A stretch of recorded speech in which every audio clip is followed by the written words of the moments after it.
मैं भारत को भारतीयता की मान्यता के आधार पर फिर से खड़ा करना चाहता हूं, उस काम में लगा हूं। 20 सूत्र लिखे हैं कि भोजन पचेगा तो क्या होगा और भोजन सड़ेगा तो क्या होगा। मैं सड़ने वाले हिस्से की बात कर लेता हूं। वो कहते हैं कि भोजन अगर सड़ना शुरू हुआ तो सबसे पहले गैस बनेगी, वायु बनेगी, वायु, और ये वायु आपकी जिंदगी हराम कर देगी। लेकिन आज के जो सूत्र हैं वो जिंदगी का फंक्शनल हिस्सा है। आप जानते हैं कि कोई भी सिद्धांत होता है उसका एक हाइपोथेसिस होता है और उसका एक फंक्शनल पार्ट होता है। तो आज से जो शुरू हो रहा है वो फंक्शनल पार्ट है।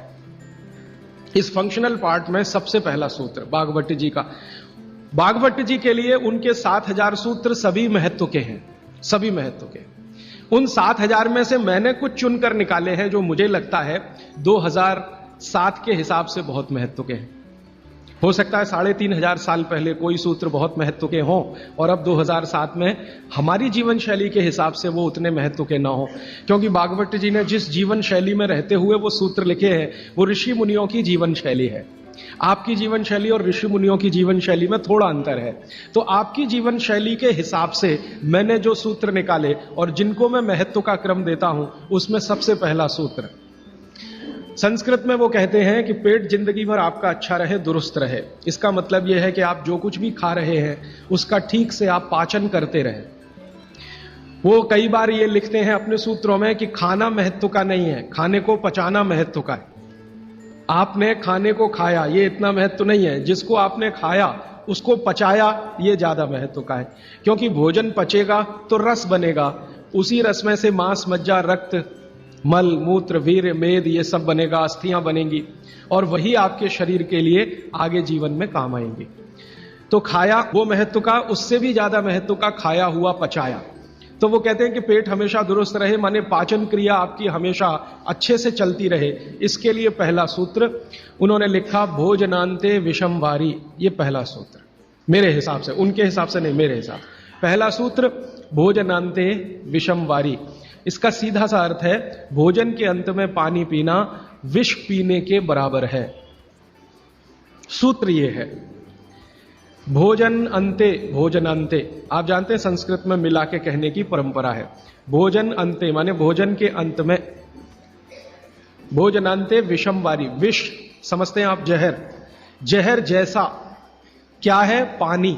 भोजन के अंत में पानी जहर के जैसा है, विष के जैसा है।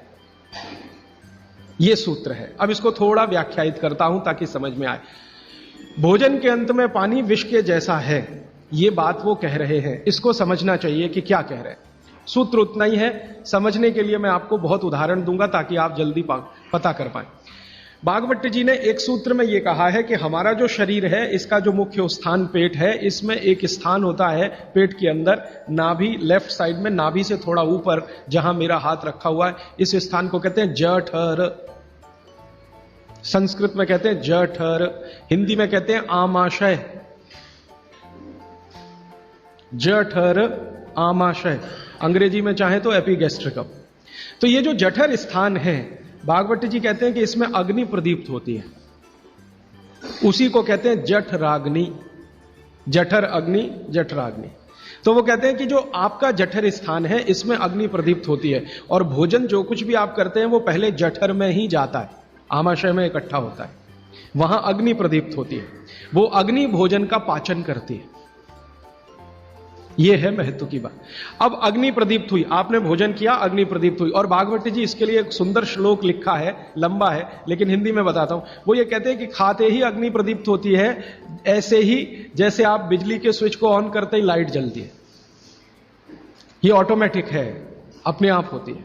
आपने रोटी का पहला टुकड़ा मुंह में डाला और जैसे ही टुकड़े को चबाना शुरू किया, लार बनना शुरू हुआ, तुरंत अग्नि प्रदीप्त हो जाती, पहले ही टुकड़े में।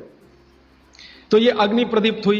अब आप जो भोजन कर रहे हैं ये इस अग्नि के प्रभाव में पचेगा। तो भोजन के पचने की क्रिया में पहले भोजन रस में बदलेगा। पहले पेस्ट बनेगा, जैसे टूथपेस्ट की कंडीशन होती है वैसा बनेगा, लुगदी जैसा। फिर उसमें से रस बनेगा, फिर रस में से सब कुछ बनेगा। तो वो कहते हैं कि आपने जैसे ही भोजन किया अग्नि प्रदीप्त हुई। अब ये अग्नि भोजन को पचा रही है और आपने भोजन पूरा करते ही पानी पी लिया, गट गट गट गट गट गट। तो क्या हुआ? अग्नि शांत हो जाएगी। आपके रसोई गैस में चूल्हा जल रहा है गैस का, और जलते हुए चूल्हे पर पानी फेंकिए तो बुझ जाएगा। अग्नि का पानी से मेल नहीं है, दुश्मनी है। तो आपके पेट में खाना खाते ही अग्नि जल रही है। अब आपने पीछे से गिलास 2 गिलास पानी पी लिया, कोई कोई लोग तो लोटा भर के पी लेते हैं, कई कई लोग तो भोजन से ज्यादा पानी पी लेते हैं। तो ये जो पानी गया इसने अग्नि को शांत कर दिया। अब अग्नि शांत हो गई तो फिर भागवत जी कहते हैं भोजन पचेगा नहीं, वो सड़ेगा। अब उन्होंने 20 सूत्र लिखे हैं कि भोजन पचेगा तो क्या होगा और भोजन सड़ेगा तो क्या होगा। मैं सड़ने वाले हिस्से की बात कर लेता हूं। वो कहते हैं कि भोजन अगर सड़ना शुरू हुआ तो सबसे पहले गैस बनेगी, वायु बनेगी, वायु। और ये वायु आपकी जिंदगी हराम कर देगी। और ये वायु की तीव्रता जब बढ़ेगी तो गले में जलन होगी, छाती में जलन होगी, पेट में जलन होगी। फिर और ज्यादा तीव्र अगर ये हो गई वायु तो ये शरीर में जाएगी, घूमेगी, क्योंकि वायु को पकड़ना मुश्किल है, जहां स्थान मिलता है वहीं जाती है। तो ये वायु पूरे शरीर में घूमेगी तो सिर घूमेगा, आपको चक्कर आएंगे, सिर में दर्द होगा, पीठ में भी दर्द हो सकता है, हृदय स्थान पे भयंकर दर्द हो सकता है। कई बार तो इतना दर्द होता है कि आपको लगेगा कि हार्ट अटैक आ गया, लेकिन वो वायु का दर्द है, हार्ट अटैक नहीं। और ये जो वायु बनी भोजन के सड़ने से, इसी वायु में से भागवत जी ने सूची बनाई है कि 103 रोग पैदा होंगे। 103। सबसे पहला रोग है उसमें एसिडिटी, हाइपर एसिडिटी।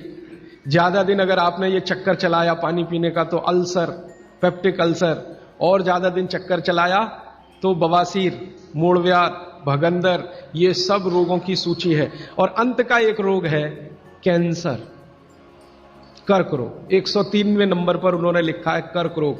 माने एसिडिटी से शुरू होकर आप कैंसर तक की यात्रा कर सकते हैं। तो वो ये कह रहे हैं कि जिस काम से वायु पैदा हो और वो वायु आपके सड़े हुए भोजन में से निकले, और बाद में भागवती जी कहते हैं, वो भी बता देता हूं, वो दूर का सूत्र है लेकिन यहीं पे ले आता हूं उसको, कि आपका जो भोजन सड़ेगा, इसको ध्यान से सुनिएगा, तभी भोजन में से, भागवती जी के शब्द दूसरे हैं, मैं आज के शब्द इस्तेमाल कर रहा हूं, तभी कोलेस्ट्रॉल बनेगा। सड़े हुए भोजन का ही बाई प्रोडक्ट है कोलेस्ट्रॉल। अगर भोजन का पाचन हुआ तो कोलेस्ट्रॉल शून्य रहता है, वो कोलेस्ट्रॉल जो आपको हानि पहुंचाता है। आप जानते हैं शरीर में 2 तरह का कोलेस्ट्रॉल है, एक गुड और एक बैड। अच्छा कोलेस्ट्रॉल माने HDL, हाई डेंसिटी लिपोप्रोटीन। खराब कोलेस्ट्रॉल माने LDL और उसका छोटा भाई VLDL, very low density lipoprotein. तो भागवती जी कहते हैं कि ये जो खराब कोलेस्ट्रॉल है वो रक्त में तभी आता है जब भोजन पेट में सड़ता है। इसका माने जिनको कोलेस्ट्रॉल बढ़ रहा है या बढ़ा हुआ है वो ध्यान दें, उनको भोजन पच नहीं रहा, उनका भोजन सड़ रहा है। तो कोलेस्ट्रॉल बढ़ेगा तो हार्ट अटैक भी आएगा, कोलेस्ट्रॉल बढ़ेगा तो घुटने भी जड़ हो जाएंगे, सारी संधियां आपकी एकदम कड़क हो जाएंगी, आपको चलना फिरना मुश्किल हो जाएगा, 10 कदम चलना मुश्किल हो जाएगा। तो वो ये कहते हैं कि जब 103 बीमारियां एक छोटी गलती से आती हों तो वो गलती कभी करना नहीं, माने भोजन के बाद कभी पानी पीना नहीं। और ये 2 चीजें हैं इसी क्रम में कि किसके साथ क्या खाएं, किस